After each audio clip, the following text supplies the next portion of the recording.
détail les avantages du cloud computing du point de vue sécurité. Alors la première chose qu'il y a, c'est qu'on peut très bien mettre dans le public, dans le réseau public, tout ce qui n'est pas sensible et protéger les données sensibles sur un truc qui est complètement privé. Donc on va faire un split dans les données entre celles sur lesquelles on peut les donner et celles qui sont éminemment secrètes. Alors je vous signale, monsieur dira que on a connu ça. Moi j'ai connu ça très bien il y a un bout de temps où il y avait des gens qui avaient d'un côté des données médicales et de l'autre côté des données qui étaient accessibles par l'ensemble des chercheurs mondiaux. Il était évident qu'on avait bien isolé les deux réseaux.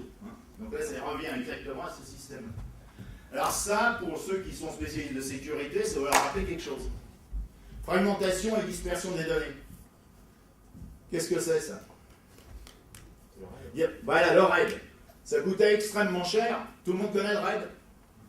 Oui. On va appeler les schémas RAID 1, 0. Hein? Merci. On s'en souvient? D'accord. Je suis instructeur CISSP. C'est pour ça que j'ai un ancien élève, donc je vais lui refaire réviser son cours en même temps. Parce que ça figure dans les questions, hein, des règles. Et c'est règles comme question.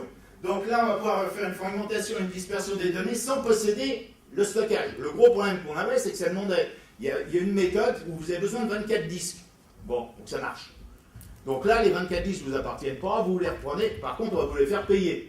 Mais vous n'avez pas besoin d'avoir des grosses batteries. C'est le fait. Donc ça, on peut le faire. Si vous êtes dans une SME ou dans une petite entreprise, il y a le pauvre responsable réseau qui, les 3/4 du temps, se retrouve bombardé, RSSI, tout ce qu'on veut. Donc il nage, le pauvre, il fait ce qu'il peut. Il a une toute petite équipe. Alors que là, l'avantage, c'est qu'on a une équipe sécurité dédiée. Donc chez chacun des grands fournisseurs, il y a une équipe sécurité dédiée, donc il va pouvoir suivre.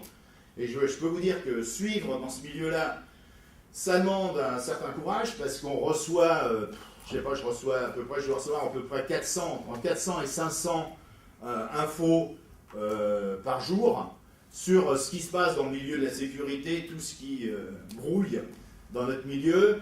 Encore ici, j'ai de la chance parce que CERN ne m'autorise pas à accéder à un certain nombre de sites, donc j'ai pas trop d'ennuis, mais pour se tenir au courant, ça demande du boulot. Donc il va y aussi avoir un plus grand investissement en infrastructure de sécurité, une tolérance aux fautes, une fiabilité améliorée, puisque vous avez des duplications de systèmes, donc ça c'est un énorme avantage.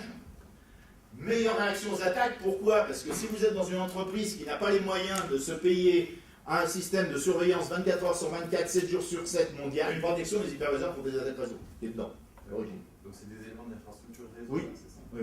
Alors, je parle bien de la réduction des activités. Alors voilà le fameux SAS. Le SAS, c'est Statement of Editing Standard numéro 70, Service Organization. Voilà ce que c'est le SAS 70. Alors il y a aussi en ce moment des développements d'API. Vous allez aussi trouver, par exemple chez mes collègues indiens et japonais, parce que c'est eux qui sont les leaders dans ce domaine-là, des certifications ISO 27001. Ça existe. Classiquement, on les retrouve aussi. Alors, les données sont détenues par les tiers impartiaux, là, consciencieusement. Il y a une solution de stockage et de récupération de données qui est à moindre coût. On a des contrôles de sécurité à la demande. On a de la détection en temps réel des falsifications, ça s'appelle le système tampering. On peut reconstituer rapidement les services. Et l'avantage pour les ZNNet, c'est qu'on va pouvoir créer, alors c'est des résoleurs en français. Qui savait qu'un ZNNet, c'est un résoleur? Bon, j'ai bien fait de mettre en anglais, autrement dit hier. Quoi? Tu le savais? Ah oui, non, mais officiellement, ça s'appelle un résoleur. C'est pas moi qui l'ai inventé. Hein. Vous m'avez demandé de me faire la présentation en français, je la fais en français, hein, total. Vous ne plaignez pas, vous n'avez pas le droit au butineur. Informatique dans le nuage.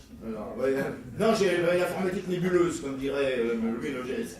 Bon, l'avantage, c'est que si on capture une machine virtuelle, eh ben, ça ne compromet pas l'autre. C'était pour ça, enfin, je ne sais pas si vous l'avez fait, mais moi j'avais sur mon PC une machine virtuelle que j'utilisais, que je tuais une fois que j'allais dans certains sites qui étaient peu recommandés par les gens normaux, mais où on peut récupérer des infos qu'on ne peut pas récupérer ailleurs.